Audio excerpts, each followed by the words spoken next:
Welcome, today in front of me Huawei Y5p, and I'll show you how to enter vibration settings on this device. So first you should go into the settings application and then tap here on the sounds and vibration. Now just here you can see the first vibration settings that we can enable the vibration in silent mode. So just to do that you should click here once on the switcher, and by this way we can activate the vibration in silent mode. And just to turn it off you should click here once again on this switcher.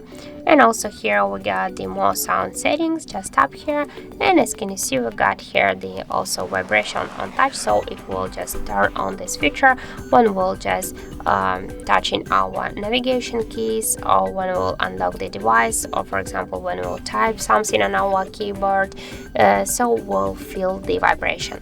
So that's it. That here are the all vibration settings on our Huawei Y5p. So thank you for watching, and if you find this video helpful, don't forget to leave a like, comment and to subscribe our channel.